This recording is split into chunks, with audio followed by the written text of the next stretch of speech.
All right, good morning. I felt it was important to do something real quick. I'm gonna try to keep this under 5 minutes. To put something out verbally instead of putting out a long text message or a long typed up message. I think it's easier just to kind of talk directly. I wasn't going to say anything. I was just going to continue to do what I was doing, but because a lot of parents and players have hit me up behind the scenes and asking me what's going on, I felt it was very important for me to let them know what was going on. I could tell everybody all at one time, and do my very best not to be bitter and backbite. I'm pre-recording this because I didn't trust myself to not really go off on a tangent and, be cursing and being, moved for those that know me, and for those that don't, I can get really blunt. So I wanted to try to keep this as professional as possible, but also let y'all know what's really going on. So I'm no longer a part of the stealth runs, and I'm definitely not a part of the stealth runs the next wave. So let me give you a quick timeline about what happened and how we came to the whole stealth run thing and where we are now. Back on June 30th, me and David Fuller, the recipe runs for the younger people that don't know, he trains Xavier and a couple of the other class of 2020. Well, he trains a lot of people, but he was training Xavier, and we have been talking since March. He's been training Xavier consistently 2 to 3 times a week since March, since all the kids that got put out of school. My wife works for a school, and we had access to a gym. So while everybody was trying to figure out what they were doing, we had access to a gym. So we got in the gym, and he's been working.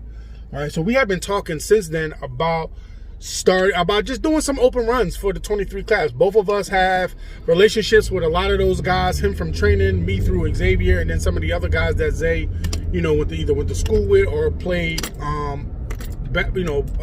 AAU ball with. So we had talked about doing some open runs. On June 30th, we decided to just say, you know what, let's just do it. We did enough talking, let's just do it.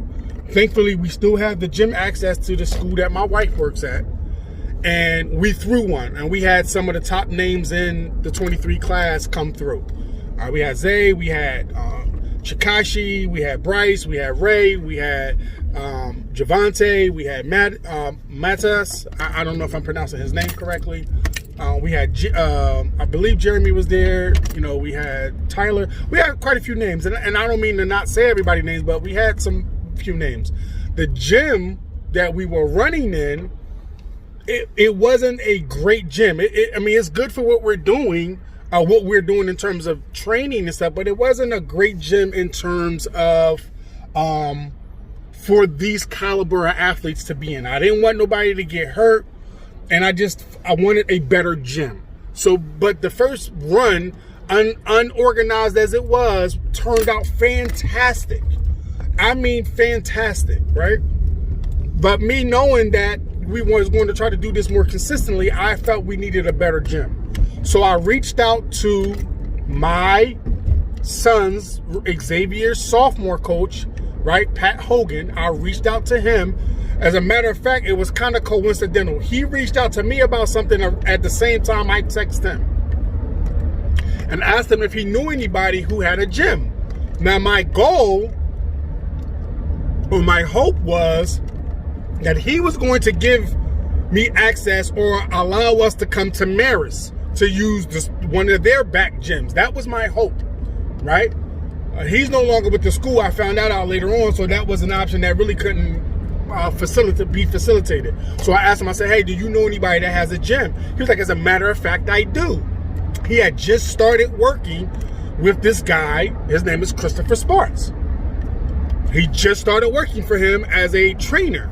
So he put me in contact with him, gave me his phone number, told me a little bit about the guy, whatever, told me about a little bit about the gym. So I called him. He told Chris about me, blah, blah, blah. So I called him. Him and I had like a 30-minute conversation. the first time we spoke, and I told him my vision about what we were trying to do in terms of doing the runs and all of this other stuff with me and David. Initially, now I'm putting everything out on the table. Initially, he didn't want to work with David because of the competitive thing between his organization that he has and what David is building with his brand of the recipe runs. The recipe workouts rather. And so it wasn't like a bad thing. He just didn't want to kind of mesh the two. And I understood that. And the crazy thing is I had a conversation. I'm already at 5 minutes, so obviously I'm going to go a little longer. I had a conversation consistently with David and with Christopher individually, just about trying to, like, David, keep doing your thing with the recipe workouts.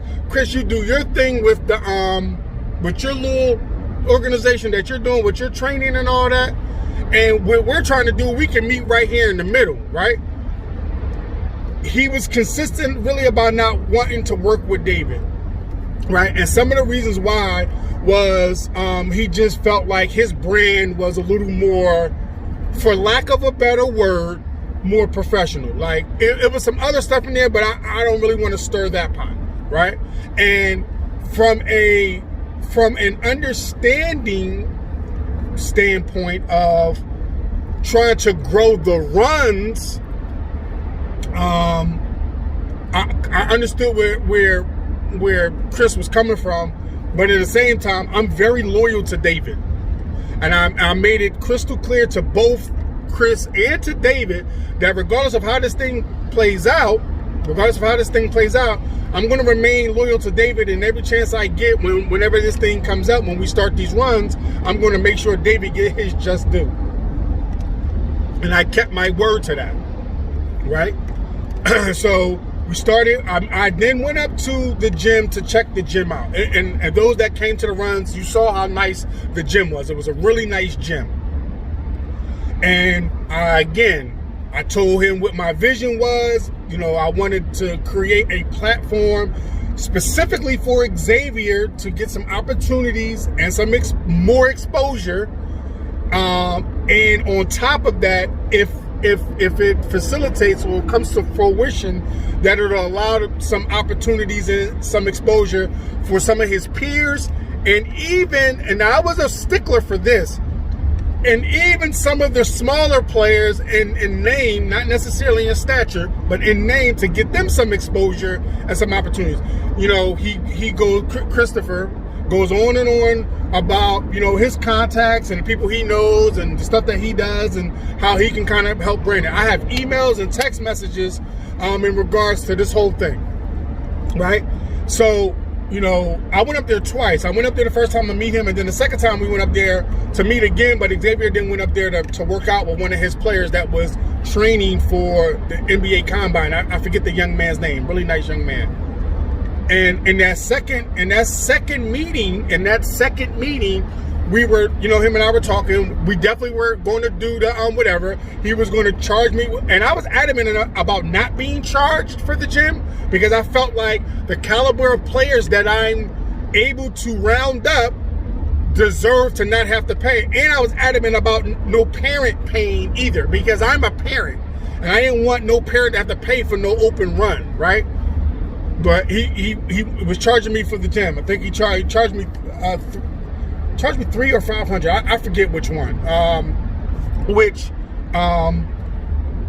can't remember. I think it was $300. It might have been $500. I really can't remember. I got to look back at my texts. But regardless, he charged me for the gym, right? So right before we left, right before me and Xavier left, the workout is over. Him and I was standing there talking. And we were like, listen, we need to come up with a name for the runs. I'm like, honestly, I'm not really good with that type of stuff, so just think of something and just come up with a name and we can run with that. And he's like, all right, cool. Like, you okay with that? I'm like, yeah, sure. Like, I feel like this is about to be a partnership, so come up with the name. I'm able to produce the talent, if you will.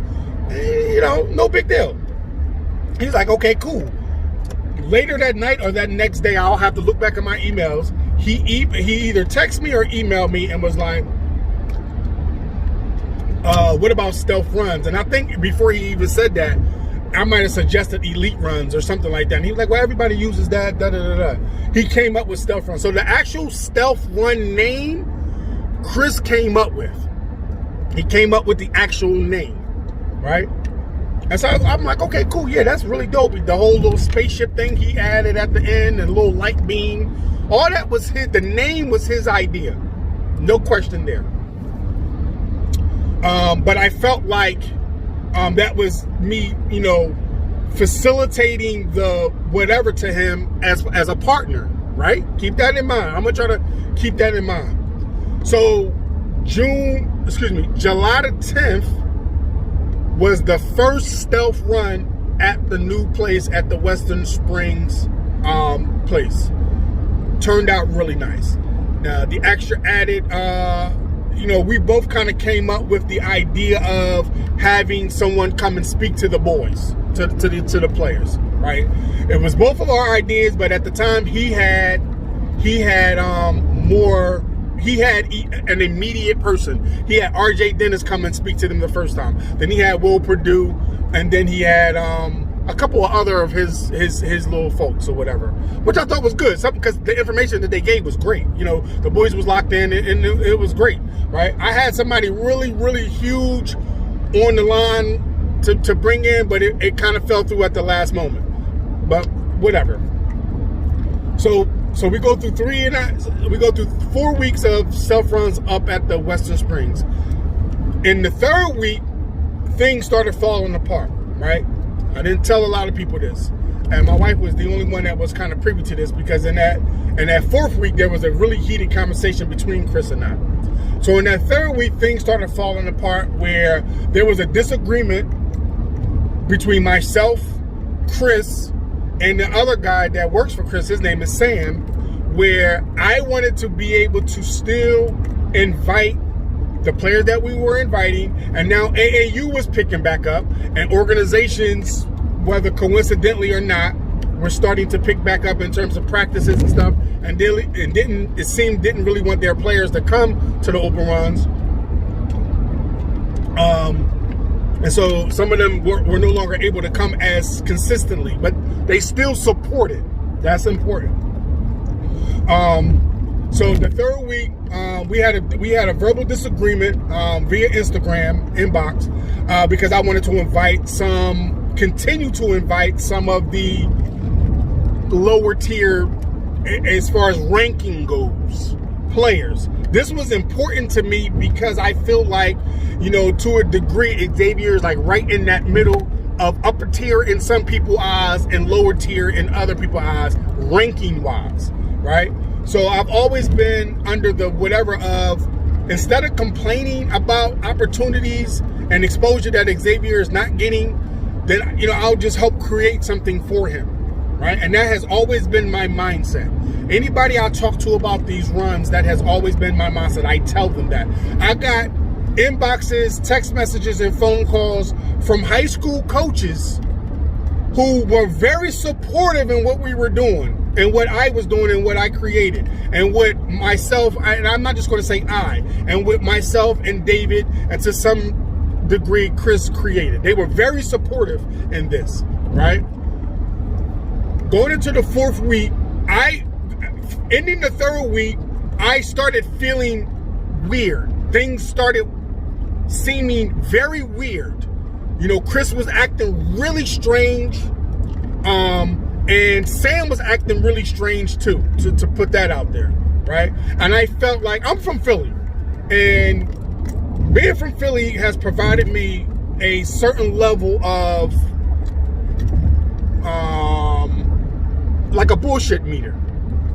Like, my bullshit meter is always, and excuse my language, is always at the top. I'm always prepared. My wife will tell you, I walk around simmering on 7. I'm always prepared for anything, so I can go one way or the other seamlessly. Like, if I need to go there and bust a head open, I can go there with no problem. If I need to kind of bring it back down and own my whatever, I can do that too. I have no problem one way or the other, right? Something started feeling weird. He was acting weird. They wasn't really letting me know what was going on. Oh, and by the way, one part I forgot, when we started the 23 runs, Joshua Lawson from the 22, his mom, and 4 other players hit me up and was like, dang, like they saw what we were doing. Are you doing one for the 22s? I straight up told them I'm not. Unfortunately, I want to focus on the 23s because that's the class that my son is in. But let me build this and I'll give it some thought. After I told him that, I thought to myself, like, well, why can't we do this seamlessly, at the same time? So I reached out to Josh. I reached out to Dejon Bates, Randy Rice, and a couple of the other 22s that I know, Jaden Schutz and Kyle Thomas. I reached out to them like, hey, if I did this, would you guys come? Would you be interested? And I mean, unequivocally, they were like, hell yeah, we would come. I'm like, all right, bet. Let me put this together too. So that was the idea, to bring the 22s as well. Again, my idea, right? So we started doing that. I took that idea to Chris. He's like, yeah, let's do it. Like, so what we ended up doing the first weekend up there, we did from 4:30 to 5:30, I think it was, or from 4 to 5:30 for the 23s, and then we did from 5:30 to 7 for the 22s. That was the first time. But the people from the rec were a little uncomfortable with how many people we had in the gym. So then we decided, let's just split it for the weekend. So we did that. So we did Friday and Saturday of the 23s, with Friday being the showcase night for the 23s, and Saturday being like, we will invite some 22s who, don't really have a name, who, they can play. They just don't have a name for themselves. They don't have a platform for themselves. And if they play well enough, we'll invite them to a Friday night run, right? Was working great. And then Sunday would be all for the 22s, which would be great. Things was going great, like I said. Then shit started getting weird. I started noticing stuff getting weird when, during the runs, Chris was very standoffish. Right? I'm a keen observer on a lot of stuff. He was very standoffish, right? Our conversation wasn't really flowing. There wasn't a lot of whatever that it was the first 2 weeks. And so I told him, I noticed that he was very locked in, as his little slogan is, or whatever. And that just happened. I just happened to use that. But he was very locked in on something. And we wasn't really agreeing on a lot of stuff no more. Then, he had hit me up. We had a conversation about the overhead, the money aspect of that this thing had potential for, which I had no interest in. I had no interest in that because I wasn't trying to create another bill for parents out here. That wasn't my goal because I'm a parent. And I made that crystal clear. Right? So he was like, yeah, we can. So wait, the other thing too is when he sent me the initial email, with the name and the invite, that if some of you players remember that initial invite that I sent out, and in that email was a template of what we were going to do for the kids initially with the profiles. We agreed to do that with the profiles. We were going to create a profile. We were going to take their picture because we took pictures the first week we were there. I'm spitting this shit. We took pictures the first week we were there. We were going to create a profile, and we were going to be able to create like a little backstory for them and be able to send this out to college coaches. That was the goal, right? We were going to do this initially all for free. We was going to eat the cost of that all for free because that was my idea. I didn't want to put that on no parent. And even if we was going to put that on the parent, I wouldn't agree to what I'm going to lead into. So that's all in the email. I have that email. And so then after the first week when we didn't do that, it was like, okay, we still did the pictures. We still gave a couple of kids their, some pictures. And then we did some video, which he was real anal about letting kids get video and letting them get pictures, which I didn't see the issue in that, right? I saw no issue in that whatsoever, which I still have a lot of pictures and stuff. And as I go through them, I will be sending what I have out. I will be sending that out. I will be sending you pictures, players. Some of them I have sent. Some of you I haven't yet. So I have that. So let me go back to week 3. I know I'm jumping around, so just bear with me. Going into week 3, again, we were disagreeing on a lot of things, the vision, where we were going, and then he was like, he wanted to partner with this organization called Dark Horse Recruiting. I had never heard of them before, ever. I had never heard of Dark Horse Recruiting, ever, right? So, I know about the other recruiting service, NCSA or whatever, and one other one, but I had never heard of Dark Horse. Apparently he knows this guy or whatever.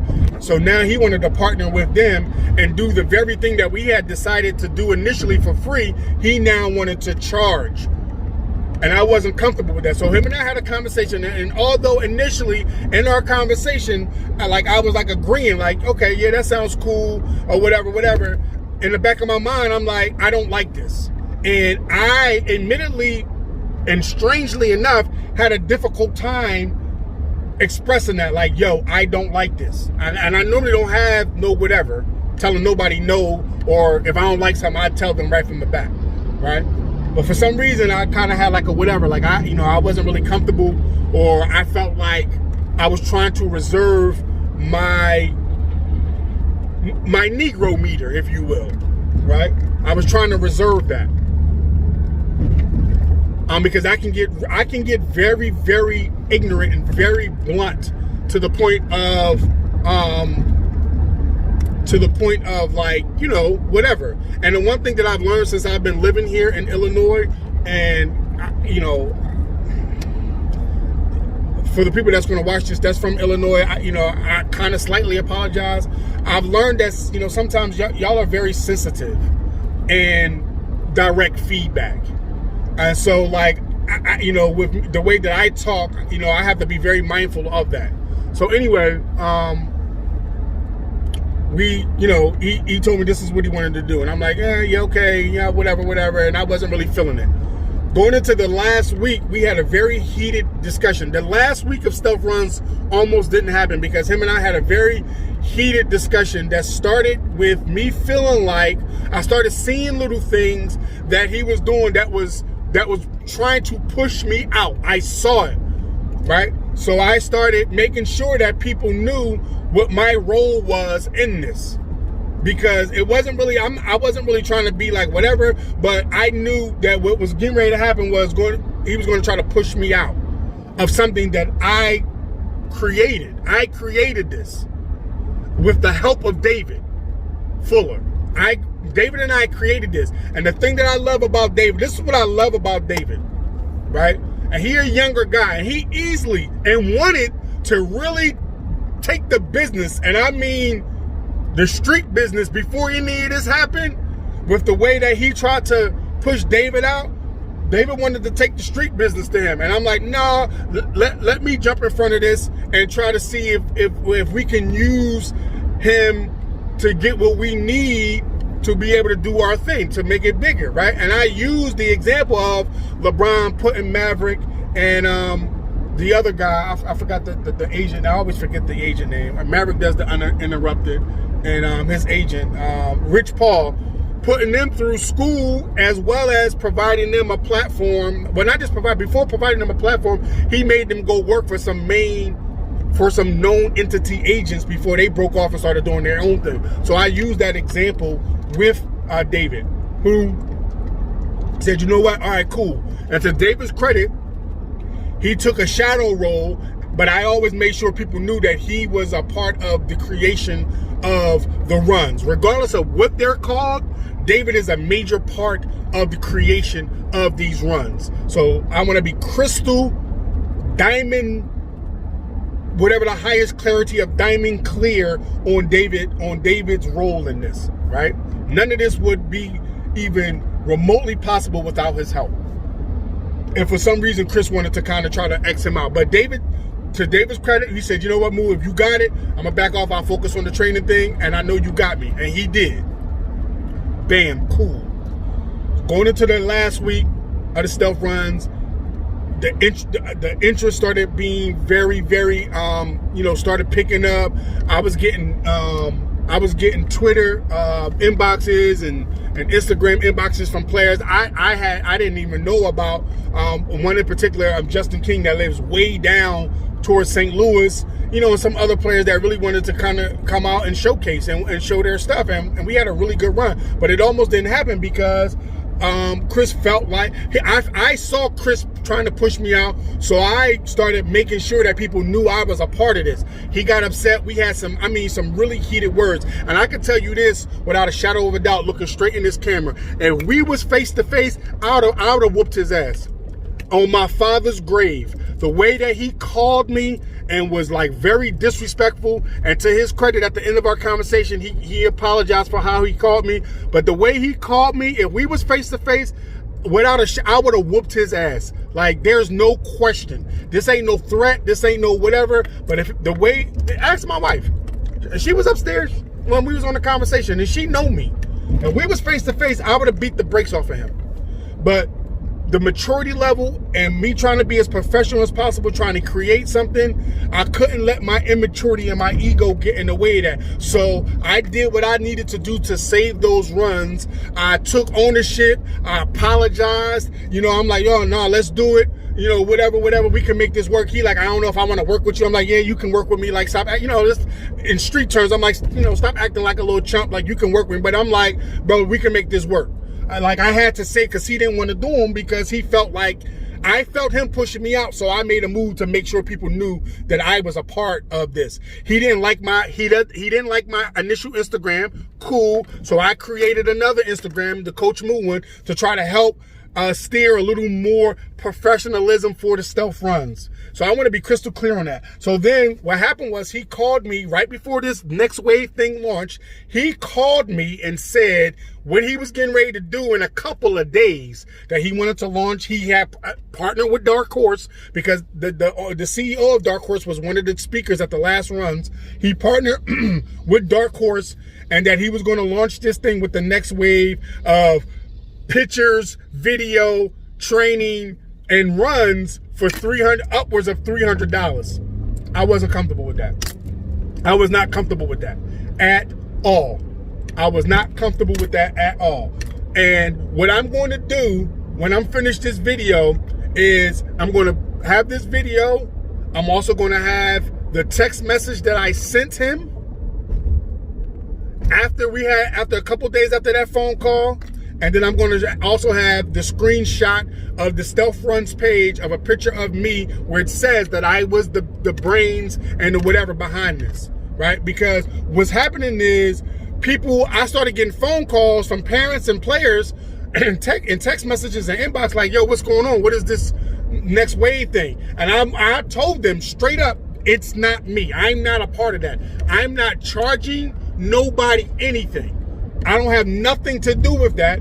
And without telling them directly, I did tell Chris, I'm going to gracefully bow out of something that I started with the help of David. I'm going to gracefully bow out. I don't want no parts of that. It's a flim flam. It's a in the sales business, because I used to be a salesman. It's a bait and switch. Right? I used to work for a company before Best Buy became popular, called American Appliance. And one of their sales models was providing literature on products that they knew that they were selling for cheap, that they would get the customers in and be out of, and then bam, hit you with well, we don't have this $99 TV, but we got this $300 TV. It's called a bait and switch. I wasn't comfortable with that. So now we got all these parents, we got all these players coming in for free runs. We told them we was going to provide them pictures and video for free, and now you want to charge them $300. I wasn't comfortable with that. And even the photographers, Lewis, Cortez, and even the bull who stayed with him, his name is Matt or Adam or the Phantom or whatever, they were all, when I talked to them, they were all under the impression that, initially that their time and their energy that if they can provide, will be kind of like they're donating their time, because I couldn't pay them. Well, then I found out that Chris started paying Phantom runs, and he had paid Lewis, I think, behind the scenes, which I didn't know about. I didn't know about that until after the fact, until he called me and was upset because Lewis hadn't provided some pictures or video that he paid for. I'm like, oh, you paid him for those? I didn't know that. He's like, yeah, whatever. I'm like, oh, I didn't know that. So that's an issue that you got to take. So he was using me to try to get to Lewis. I'm like, well, that's an issue that you got to deal with. Like, I didn't pay him, so I'm not, you know what I'm saying? And although I did reach out to Lewis to ask him, but I wasn't like, I wasn't making no big whatever about it. That's an issue on him. That, you paid him, so, get it. So he tried to use me for providing, as a partner in that regard. But then when it came time to it, like, I wasn't worthy. He actually said to me, which really lit a fire under me. He actually said to me, do I think, because I kept telling him, like, I don't feel that you value me. He's like, well, you're a dime a dozen, or something. I'm paraphrasing. You're a dime a dozen. Do you think that these runs could have not happened without you, or could have happened without you anyway? I'm like, well, nobody was doing these. When me and David decided to do this, nobody was doing this. Basketball was at a standstill. You was doing your training thing. AAU hadn't really picked up. Some of the clubs hadn't even had their players in yet, including the club my son plays for. So when we started, nobody was doing, and nobody is still doing what we're doing, what I'm doing, what he's trying to do. Nobody. So I feel, and although it's a little, this video I feel like is a little confusing, I think you got the gist of it. I feel it was important for me to put to give my side of what happened. I have nothing to do with that. I'm no longer a part of that. I'm actually in the process of creating my own thing to still do what I wanted to do in terms of, the runs, the opportunities, the exposure at zero cost. Now, if there is, or if there will be any overhead, it will only be for the gym. I'm going to try my hardest to get a gym for free, or get a gym to donate an hour or two, which I think is reasonable for these caliber of athletes. I'm going to try my hardest. The only overhead, that'll be my only, and jerseys. I'm going to get jerseys made, right? So those will be the main two overheads initially. And if anything changes, I will be sure to say something before I just spring this on anybody. As far as the photographers and the videographers, I have two of them that are very supportive. I'm going to do this.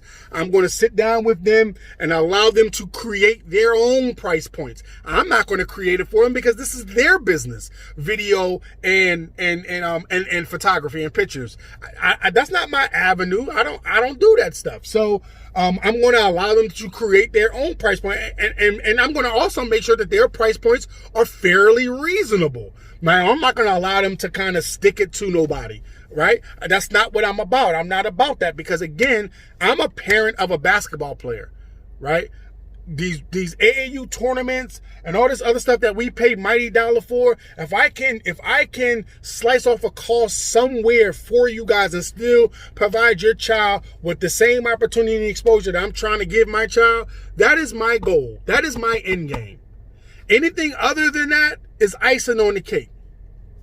Anything, right? So, my hope obviously is as we grow, this thing grows into maybe a showcase or grows into a or a camp or something. Sure, I would love for that to happen. But we get some sponsors and all of that other stuff. Sure. But right now, I'm just so focused on washing the disgusting, backbiting stench off of me. That pretty soon I'm going to be relaunching my new brand. I have a logo. I have someone who's helping me, someone I trust, I went to high school with, that is helping me create everything that I did not create when I partnered with Christopher Sparks. I wish them nothing but the best on their little platform that they're doing their thing. If that's a service you feel like you need that he offers, go for it. How I'm raised, it ain't no hate in my blood. If that's what you need, if that's what you feel you need, go for it. He's providing a platform for certain type of players that can afford that. I'm providing a platform and an opportunity that's going to mirror and rival that. That'll be little to no cost at all. My goal is no cost. That is my goal. I feel like I can accomplish that goal because of the people I know, the people who support me, and hopefully the people that I intend to meet over time. That is my goal, right? So I hope this video provided just a little bit of a back story of what happened. It went way longer, I'm sorry, than I wanted to, but I felt like I needed to get all of that out. I'm not a part of Stealth Runs anymore. I'm definitely not a part of that Stealth Run next wave thing. One last thing about Stealth Runs that he said, and I want to be crystal clear, is that when he called me to tell me about the next run, the next wave thing, he told me like, yeah, you know, we can also still do the Stealth Run thing for you, and you can kind of still do, you know, charge, you know, for pictures and this, that, down third. And initially I'm like, yeah, okay, that sounds good. Like, yeah, all right. We're doing the math on it. Like, yeah, it's a way for you to make some money, a way for me to make some money, meaning me and him. And I'm like, okay, yeah, that sounds cool. When I sat down and thought about it, I'm like, nah, I don't want to do that. I don't want to do that at all. So, just know that, I'll show you the text message. I'll provide that text message of what I said to him as far as wishing him luck. I ought to send the response that he put, but I won't. That's not important. If anyone has any questions or concerns, please just say so. And lastly, for all the players, the parents, and even the people who don't have nothing directly to, you know, like friends and family who have been supportive of this whole thing, especially my wife and my son.